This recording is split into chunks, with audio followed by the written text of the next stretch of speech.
Bonjour à tous, bienvenue pour cette nouvelle émission de l'Autre Direct. Oui, je sais, ça choque. Ils ont eu Christelle 3 jours, ils ont 2 ours ce matin. Non, on ne l'a pas mangé. Contrairement à la blague qui a été faite tout à l'heure en antenne, elle reviendra dès demain. Aujourd'hui, c'est une édition spéciale BD, et non pas un politique, avec Olivier Jouvray, créateur de Lincoln, avec son frère Jérôme, et surtout co-créateur de la revue dessinée, le premier magazine de bande dessinée de reportage. Olivier, bonjour. Bonjour. La revue dessinée, alors c'est quoi ? Oh, la question. Ouais, c'est parti, 10 minutes. La revue dessinée, c'est un projet d'un groupe d'auteurs, quatre auteurs de bande dessinée, un écrivain et un journaliste qui sont rassemblés pour créer effectivement le premier magazine numérique et papier de reportages, documentaires et enquêtes en bande dessinée. Voilà, c'est 230 pages qui paraît trimestriellement en librairie spécialisée BD, librairie généraliste. Un projet qui a été en partie cofinancé par les internautes via la plateforme Ulule. Exactement, il y a eu une première part de financement qui a été faite par des investisseurs, une société qui a été créée, une dizaine d'investisseurs, mais on a aussi fait appel aux lecteurs, aux futurs lecteurs, pour voir s'ils voulaient participer à la création de la revue, et on a lancé une campagne en mai dernier qui a plutôt bien marché. Mais globalement, c'est vous qui avez mis aussi de l'argent à l'intérieur.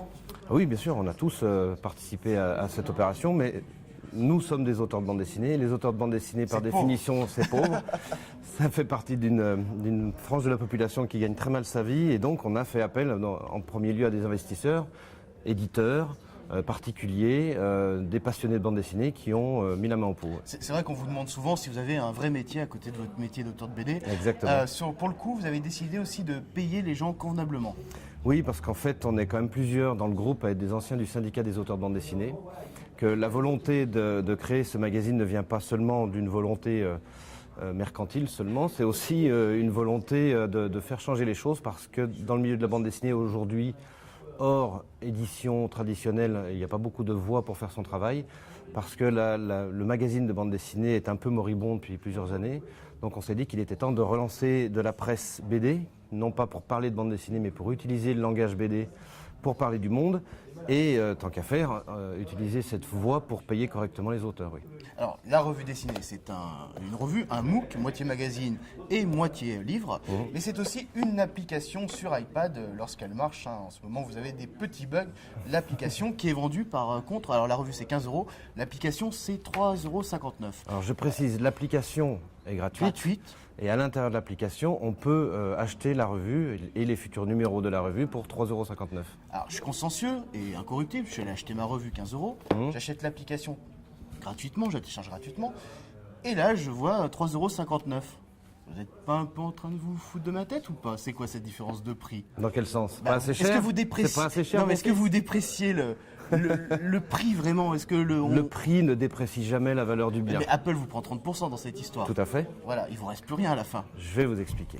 Un livre, Oui. quand on achète un livre, Ça coûte rien, vous l'avez fait imprimer en Italie. Quand on achète, oui, bien évidemment. L'Italie va mal en ce moment, ils ont besoin d'aide. Quand on achète un livre, on n'achète jamais le contenu. Ouais. Le contenu est gratuit pour tous les livres. Il suffit d'aller dans une bibliothèque, chez un ami, en librairie, et on peut feuilleter, accéder au contenu gratuitement. Ce qu'on achète, c'est l'objet. L'objet avec tous ses rituels associés, tout ce qui va avec, c'est-à-dire la possibilité de le garder longtemps, de l'offrir, de le mettre dans sa bibliothèque. Une bibliothèque qui est une vitrine culturelle personnelle. Bref, il y a beaucoup de choses qui sont associées à l'objet livre, et c'est ça qu'on paye. Ouais. À partir du moment où on est sur une tablette. Vous vendez du jetable alors sur tablette? Mais c'est du jetable sur tablette, bien évidemment. Comme tout ce qui est virtuel, comme tout ce qui est numérique sur ordinateur, c'est du jetable ou du périssable en tout cas, parce que voilà, dans 2 ans, dans 5 ans, qu'est-ce que ça sera devenu? Les disquettes qu'on avait avant, les SideQuest, tous ces trucs-là, ça n'existe plus. Donc, par définition, c'est du jetable. Et comme on n'a plus que le contenu qui est gratuit, et ça veut dire qu'on ne peut faire payer qu'un accès facilité à ce contenu. Donc, forcément, ça ne doit pas être cher. Deuxième raison, si je puis me permettre, c'est qu'au début, on s'était dit, si les gens achètent la version papier, il faudrait qu'ils aient des possibilités de réduction pour acheter la version numérique, pour que l'ensemble des deux, parce que c'est complémentaire, ne reviennent pas trop cher. Or, avec les contraintes d'Apple, l'abonnement et les codes promo et les versions moins chères d'une application, c'est très compliqué techniquement, voire impossible. Donc on s'est dit autant faire un prix accessible pour tout le monde. D'accord. Alors par contre, les gens qui vous ont soutenu ont eu une mauvaise surprise, ils n'ont toujours pas reçu la revue dessinée. Exactement, ça c'est les mauvaises surprises des débuts des magazines, c'est-à-dire qu'on a à peu près 1200 personnes qui se sont abonnées, qui ont commandé le premier numéro. Et alors que le magazine est déjà sorti en Ouais. librairie, malheureusement, on a des soucis avec les systèmes de distribution qui font qu'elle n'est toujours pas arrivée chez nos Vous allez abonnés. faire des cadeaux à ceux qui ont... On a prévu Ouais. des cadeaux, Ça va. notamment une sérigraphie de Christian Caillot.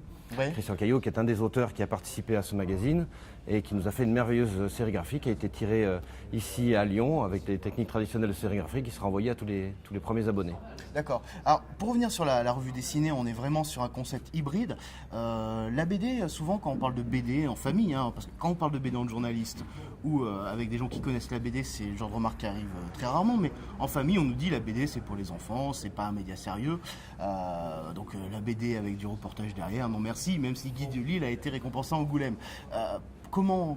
Qu'est-ce que déjà vous pensez de cette façon de penser? Et deuxièmement, comment on rend la BD sérieuse? Je pense que la bande dessinée n'a pas besoin de nous pour démontrer qu'elle est sérieuse et qu'elle est adaptée à tous les publics parce qu'on n'est pas les premiers à faire de la bande dessinée de reportage, même si on est les premiers à faire un magazine de reportage BD. La BD de reportage existe depuis plus d'une dizaine d'années, voire une quinzaine d'années, avec des auteurs comme Joe Sacco, comme Étienne Davodo, des gens qui ont montré que le langage de la bande dessinée était très très puissant pour aborder tous les sujets. Et puis le dessin, c'est un langage, on va dire, universel. Parce que c'est un langage que tout le monde touche à un moment dans sa vie. C'est même pour les auteurs de bande dessinée un métier qu'on décide de faire quand on est tout petit, quand on est enfant et qu'on n'arrête jamais de faire.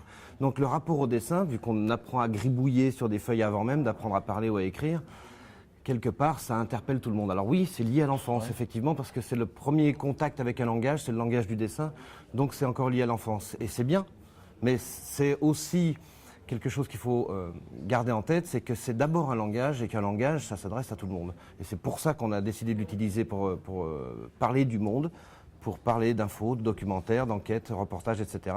C'est parce que c'est un langage qui permet de comprendre là où c'est parfois difficile, là où parfois un grand texte est compliqué ou demande des aptitudes intellectuelles un peu différentes.